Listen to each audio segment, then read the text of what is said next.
Hi, it's Martin from the Accelerator team, and welcome to this week's episode. This week's episode is on getting feedback from your teams. You could also use some of these tools to get feedback from other stakeholders like suppliers, people you're in JVs with, or any kind of groups of people. Just a couple of ideas on how to get feedback. Feedback's important, of course, because if you're not getting it, things could be going wrong and you don't know about it. And that's all we've got, Jack. We'll take it from there. Yeah, well, I think feedback is something that's incredibly underutilized. It's something that's incredibly important to the business, to be providing that constant improvement, areas that we're doing well, areas that we're not doing so well. It's something that a lot of sports people that come into business are immediately confused about, because they go, why the hell are you not talking to each other? Cause I used to get feedback every day on the training ground. Why am I not getting... When I'm playing, everyone's constantly talking to me, and there's no such thing as over-communicating when it comes to that, and business doesn't seem to necessarily follow that pattern, when it necessarily probably should. So this is why people like Clive Woodward, I think it was, I know rugby's your thing more rather than mine, but he's gone on to do like a lot of motivational speaking for people in business, hasn't he? Yeah, and it's no coincidence that a lot of professional sportsmen go straight into high-level jobs because they've got the skill sets to actually excel in those positions. Yeah. It's not just he was good at rugby or he's good at football. He's obviously going to be a great director. I mean, they've got team spirit, collaboration, working together, using your strengths, leadership, all those things are big. Not to everyone, because there's a lot of ex-footballers who poorly ran pubs, I think, in the olden days. But there's certainly a lot of people with some good skills.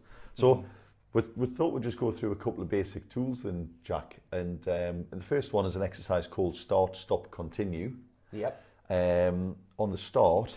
So the premise here is that you sit down with your team and you work on this basis. So the first thing is, what should we start doing?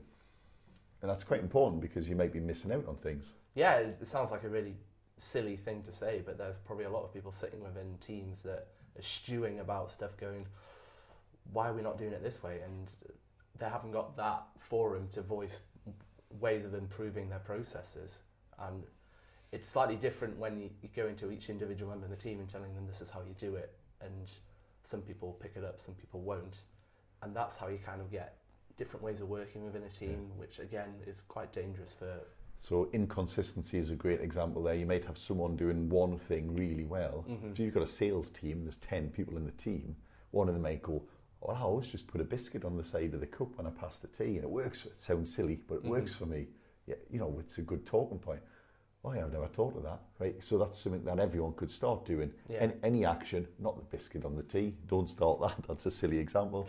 But any example where someone is doing something that works and they've tried it by chance and it works, roll that out across the rest of the team is what we're saying here. Yeah, definitely. And this forum allows people to share that and go, yeah, we'll try that.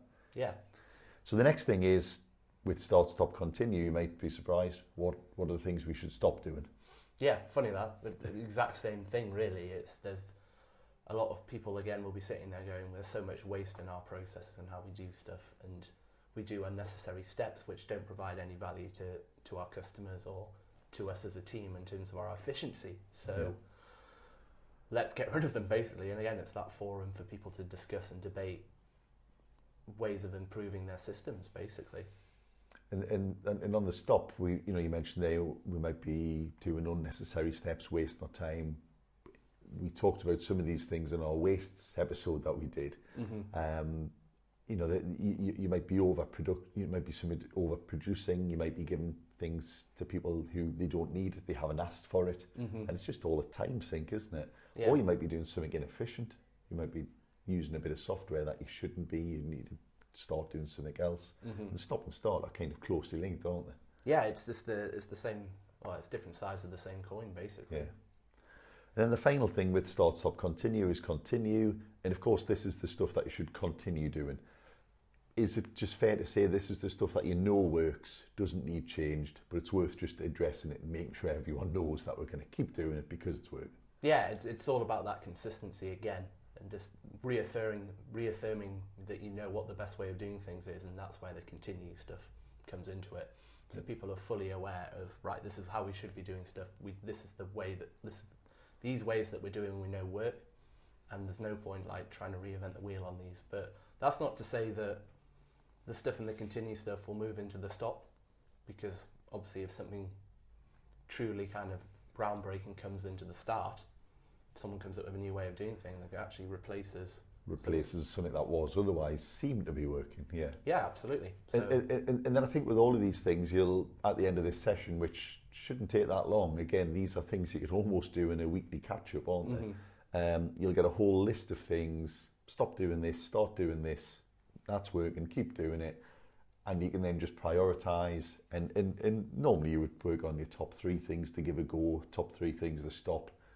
And the continue just continues. Is that the same kind of exercise here? Yeah, and I think you hit a really good point there, that this has to happen on a regular basis. This isn't something you do once a year and go, all right, so what should we start doing now? We've done that now.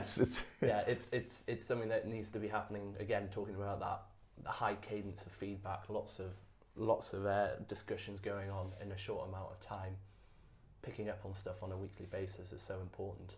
Yeah, and I suppose one thing, if you're struggling to come up with something to start this. Yeah, there you are. To use a nice corny link around there. So, next time you have a weekly catch-up, put aside half an hour, depending on the size of the team, the complexity of your problems.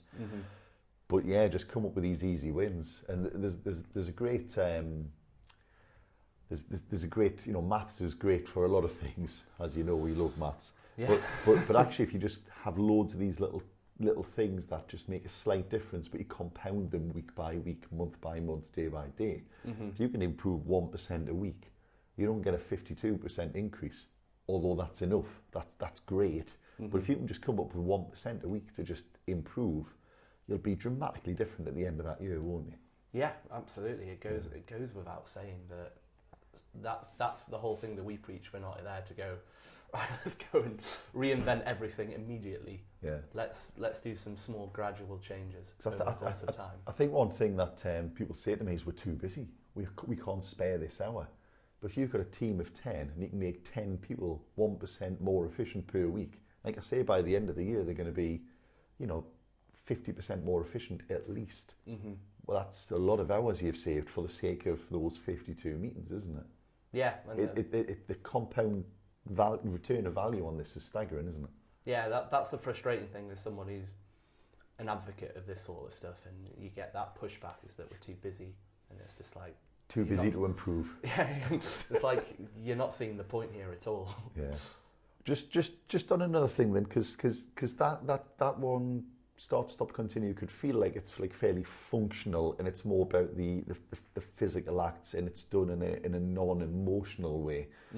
Often people come off the back of busy periods, disastrous periods, excellent periods, and a lot of these things are more emotional. So another good exercise you can do here is something called mad, sad and glad. Yeah. And these things always come in nice little threes, and they all take the same kind of time. So you could do start, stop, continue 1 week, mad, sad, sad, glad. Continue. Mad, sad, continue if you want to mix it up. But mad, sad and glad is similar, So mad, what are you mad about? So we've done this internally recently, and we said to the team, what are you mad about? Spend 10 minutes coming up with all the things that made you mad about a particular event or a particular time. And that's quite a good thing to let people get it off their chest, isn't it? Yeah, I mean, at the end of the day, we're all human and we're emotional beings. So stuff that happens can irritate you and frustrate you. And again, this is the point about trying to do this on a regular basis, so this stuff doesn't stew, cause divisions, fractions within your teams. Yeah, it's about promoting that honesty within your teams to just go, hey, I'm not very happy about this. Yeah, and that's not because what I was trying to make when we did this session, the point I was making during the session, that there's a difference between honesty and just being plain hurtful. So this isn't the forum. We'll come on to setting some basic rules for these exercises. We'll just recap with that, because it is important to set the tone. Yeah, we'll come on to that. But yeah, so mad is interesting. You know, what's the thing that infuriated you? Really got the blood boiling. It might be, I can't believe we were here again. I can't believe we knew this was coming, and yet it still just came. We all watched it happen. Yeah. You did nothing. That's the mad kind of stuff. But again, it's important to make sure that's aired, isn't it? So the next one is sad.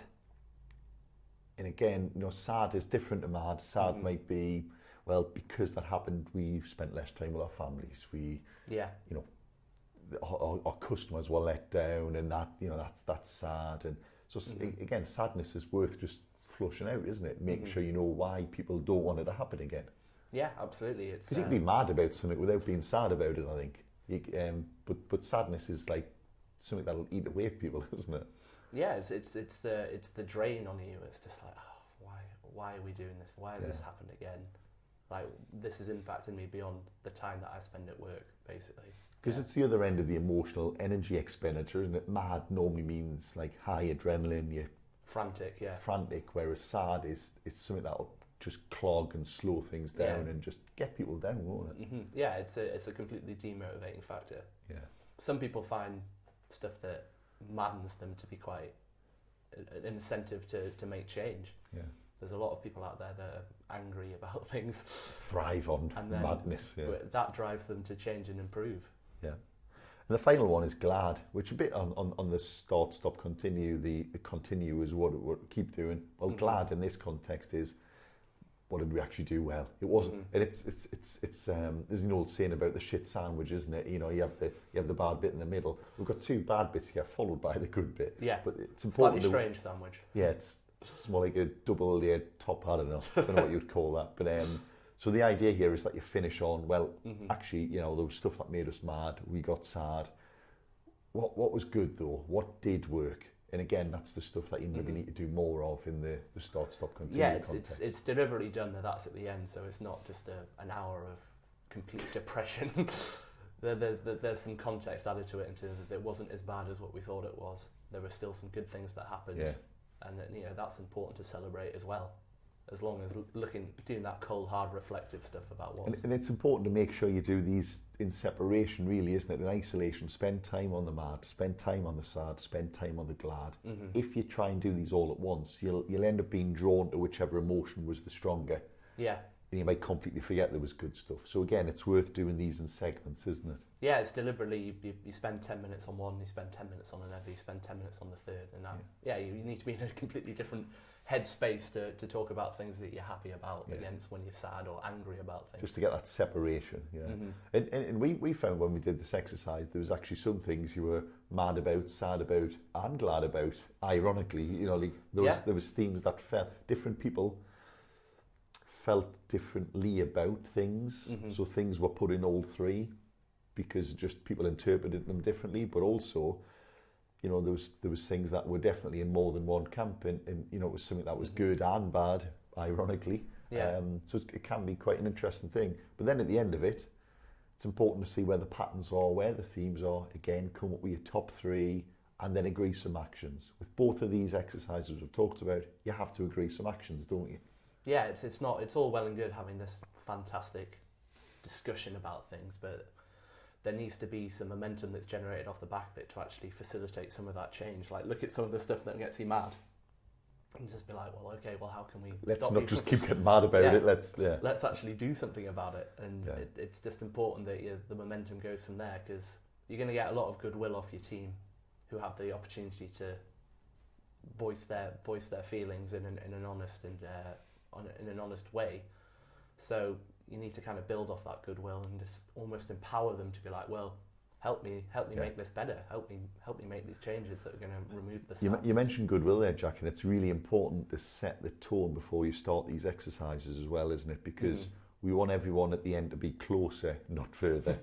You want to bring the team together with a common goal, rather than drive a wedge in because you all just spent half an hour shouting at each other. So have you got some ideas or tips on some basic ground rules going in here? Yes. There's a few, really. I mean, first and foremost, there needs to be a culture of honesty. So there's no point, you know, having this opportunity to speak the truth when you don't feel like you can, or you feel like there isn't, the people that you want to tell were not going to respond properly to it. So if you can't speak the truth, then there's no point doing the exercise, basically. Yeah. And that comes from both sides of a discussion here, doesn't it? That might come from the junior or the senior, whatever the hierarchy is. Yeah. The junior might think it's a waste of time explaining. They don't listen. Or if I say this, they're going to shout me down because I'm saying something about them. So I think you have to go into this as a leader and a team member with a bit of humility and think you're going to hear stuff that you don't want to hear here. Yeah. And be okay with that. It's important that you have as many people around the table as possible, though, because you need the viewpoints of everybody within the team. So that's anyone from the bottom, the middle, the top, the full 360, basically, because we need to know where if you're a factory, you need someone from sales, someone from production, someone from the back office, someone from accounts. You need the whole picture on these things, don't you? Yeah, totally. Yeah. And so what's the second thing then, Jack? So we've talked about we need honesty. What would you recommend next?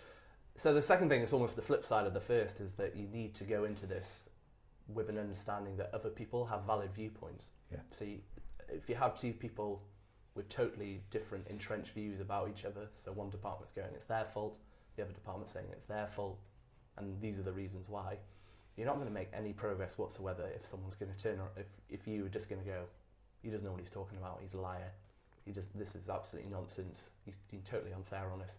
You need to go in with that mindset of, well, maybe was the ways that my department behaved and how they communicate with the other departments, is that necessarily done in the right way?